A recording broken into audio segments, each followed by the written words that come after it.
Hello, this is Indian Polity series presented by me, Rahul Das, and in this lecture we will discuss Insolvency and Bankruptcy Code. So let us start. These are the topics of discussion. First of all, we will see what is this Insolvency and Bankruptcy Code all about. So introduction. Then objectives of the law, what are the objectives of the law, then salient features of the law. Then we will discuss 4 pillars of institutional infrastructure related to this law, and lastly conclusion. So our first topic of discussion is introduction. So this Insolvency and Bankruptcy Code was passed by the Parliament in May 2016 and came into force from December 2016. So as the name itself suggests, that this code or this law is about insolvency and bankruptcy of companies or partnership organization businesses, and this law was passed in May 2016 and it came into force from December 2016. So it came into effect last year, December 2016. Now, why this law was needed? In India, the legal and institutional machinery for dealing with debt default has not been in line with global standards. So India की जो legal और institutional machinery है, जो debt default से deal करती है, कि अगर कोई कंपनी अगर default करता है अपना debt obligation को fulfill करने में, तो उससे रिलेटेड जो लीगल और इंस्टीट्यूशनल मशीनरी है इंडिया की, वो ग्लोबल स्टैंडर्ड के मुकाबले में काफ़ी ज़्यादा वीक है. So it was necessary to introduce such a law to make our insolvency and bankruptcy law in line with the global standards. So the recovery action by creditors, either through the Contract Act or through special laws such as Recovery of Debts due to Banks and Financial Institutions Act 1993 and the Securitization and Reconstruction of Financial Assets and Enforcement of Security Interest Act 2002, has not had desired outcomes. So ये जितने भी acts हैं, Contract Act, Recovery of Debts due to Banks and Financial Institutions Act 1993, then Securitization and Reconstruction of Financial Assets and Enforcement of Security Interest Act 2002, ये जितने भी act हैं जो earlier deal करते थे इंसॉल्वेंसी ऑफ बैंक्रप्सी से related, they had not desired outcomes. So उनका जो outcome था वो desired outcomes नहीं था. They were not very effective in resolving the issues of insolvency and bankruptcy. That is why this new law was made.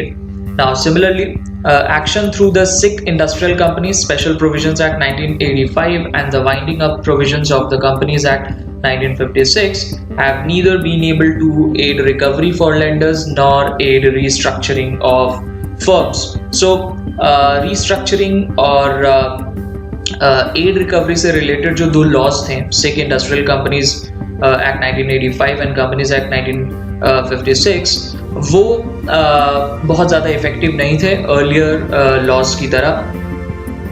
So it was very important that a new law is introduced so that our insolvency and bankruptcy law becomes effective. Now this has hampered the confidence of the lender. When lenders are unconfident, debt access for borrowers is diminished. So इस law को बनाना इसलिए भी ज़रूरी था because insolvency और bankruptcy law अगर strong नहीं होता है किसी भी कंट्री का, तो वहाँ के लेंडर का जो कॉन्फिडेंस है वो काफ़ी ज़्यादा हैम्पर हो जाता है. सो लेंडर कौन है? Banks are the lenders. So उनका जो कॉन्फिडेंस है कंपनीज के ऊपर जो उनसे लोन लेती हैं, उनके ऊपर उनका कॉन्फिडेंस जो है वो हैम्पर हो जाता है.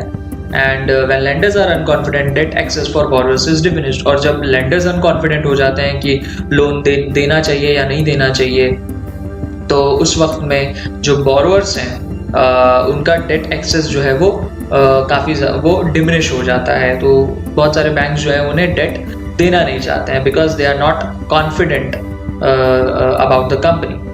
सो this was the introduction of the law. Now coming to our next topic, which is objectives of the law. So what are the objectives of the law? Now one important objective is to promote entrepreneurship.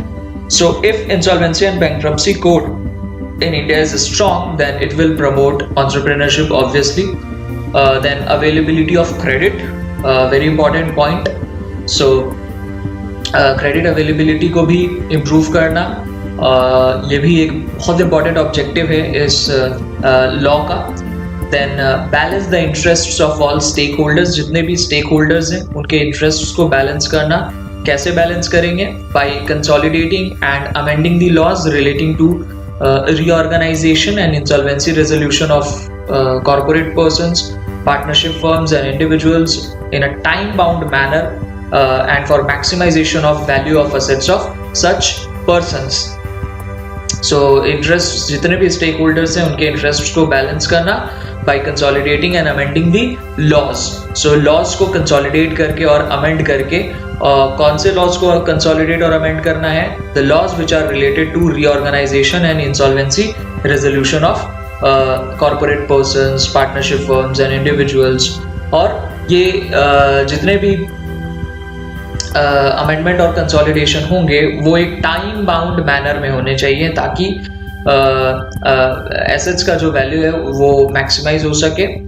Then the law aims to consolidate the laws relating to insolvency of companies and limited liability entities including limited liability partnerships and other entities with limited liability, unlimited liability partnerships and individuals presently contained in a number of legislations into a single legislation. So अभी काफ़ी सारे different stakeholders के लिए different laws हैं, insolvency और bankruptcy law. So उन सारे law को और सारे stakeholders के लिए एक single legislation provide करना, ये भी एक बहुत important objective है इस insolvency and bankruptcy code का। Then the essential idea of the new law is that when a firm defaults on its debt, controls shift from the shareholders, promoters to a committee of creditors. तो एक बहुत important idea इस law का ये है कि जब भी कोई firm default करता है अपने debt पे, then the whole control of the organization or the company shifts from shareholders. Shareholders से सारा control shift हो जाता है committee of creditors के पास। और उस कमिटी ऑफ क्रेडिटर्स के पास 180 डेज का समय होता है in which they have to evaluate proposals from various players about reviving the company और टेकिंग इट इनटू लिक्विडेशन। तो कमिटी ऑफ क्रेडिटर्स के पास 180 डेज का टाइम है जिसमें वो इवैल्यूएट करते हैं डिफरेंट प्रपोजल्स को ताकि उस कंपनी को या तो रिवाइव किया जा सके या फिर उसे लिक्विडेशन में लेके जाया जाए। Then when decisions are taken in a time-bound manner, there is a great chance that the firm can be saved as a going concern and the productive resources of the company, that is the labor and the capital, can be put to the best use. So अगर time-bound manner में जो जैसा कि इस law में कहा गया है कि 180 डेज का टाइम दिया जाएगा, अगर इस time-bound manner में इंसॉल्वेंसी और बैंक्रप्सी इश्यूज को रिजॉल्व कर लिया जाता है तो उस फर्म को जो इंसॉल्वेंट या बैंक्रप्ट होने के कगार पे है उस फर्म को सेव किया जा सकता है and the productive resources of the economy, the labour and the capital can be put to best use. So these are some of the important objectives of the law. And coming to our next topic, which is the salient features of the law. So what are the salient features of the law? Number one, clear, coherent and speedy process for early identification of financial distress and resolution of companies and limited liability entities if the underlying business is found to be viable.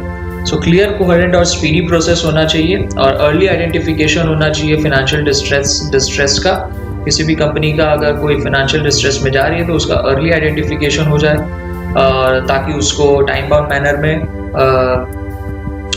उसके सारे issues को resolve कर लिया जाए। Then two distinct processes for resolution of individuals, namely fresh start and insolvency resolution. So in individuals के लिए दो different process है resolution का, fresh start और insolvency resolution. Then debt recovery tribunal, that is DRT, and National Company Law Tribunal, that is NCLT, is to act as adjudicating authority and deal with the cases related to insolvency, liquidation and bankruptcy process. So debt recovery tribunal और National Company Law Tribunal जो है वो एक adjudicating authority की तरह काम करेगी, जो कि insolvency, liquidation और bankruptcy से related cases को देखेंगे. Then establishment of an Insolvency and Bankruptcy Board of India to exercise regulatory oversight over insolvency professionals and insolvency professional agencies and information utilities. So एक Insolvency और Bankruptcy Board of India एक बनाया जाएगा, जो कि एक regulatory authority होगी और वो regulate करेगी insolvency professionals को, insolvency professional agencies को और information utilities को. Then insolvency professionals would handle the commercial aspects of insolvency resolution process. So insolvency professionals जो हैं उनका काम होगा commercial aspects को handle करना, insolvency resolution process में जितने भी commercial aspects हैं उनको handle करना. Then information utilities would collect, collate, authenticate and disseminate financial information to be used in insolvency, liquidation and bankruptcy proceedings. और information utility एक ऐसी ऑर्गेनाइजेशन होगी, एक ऐसी संस्था होगी जिसका काम होगा सारे फिनेंशियल इंफॉर्मेशन को कलेक्ट करना और डिजिटली कलेक्ट करना, ताकि प्रोसीडिंग्स के समय उन सारे डेटा को डेटा की ऑथेंटिसिटी प्रूव की जा सके बैंक्रप्सी प्रोसीडिंग्स के दौरान. Then enabling provisions to deal with cross border insolvency. और अगर क्रॉस बॉर्डर इंसॉल्वेंसी से क्रॉस बॉर्डर इंसॉल्वेंसी को भी रिजॉल्व करने के लिए कुछ प्रोविजंस इस लॉ में इंसर्ट किए गए हैं. क्रॉस बॉर्डर इंसॉल्वेंसी का मतलब है किसी दूसरे कंट्री में अगर इंडिया का अगर कोई कंपनी है और वो इंसॉल्वेंट हो जाती है, बैंकरप्ट हो जाती है, तो उसे कैसे डील किया जाए. Then our next topic is 4 pillars of institutional infrastructure. So there are 4 pillars of institutional infrastructure mentioned itself in the law. So the first pillar is a class of regulated persons, the insolvency professionals. So ये जो insolvency and bankruptcy code है 2016, ये इसके 4 pillars हैं. The first pillar is the insolvency professionals. They would play a key role in the efficient working of the bankruptcy process. They would be regulated by insolvency professional agencies.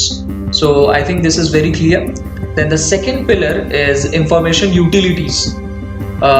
These would store facts about lenders and terms of lending in electronic databases. This would eliminate delays and disputes about facts when default does take place. Then the third pillar is in adjudication. The NCLT, that is National Company Law Tribunal, will be the forum where firm insolvency will be heard,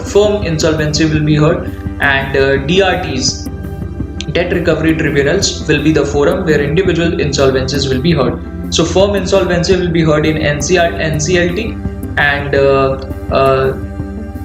individuals in insolvencies will be heard by the DRTs, that is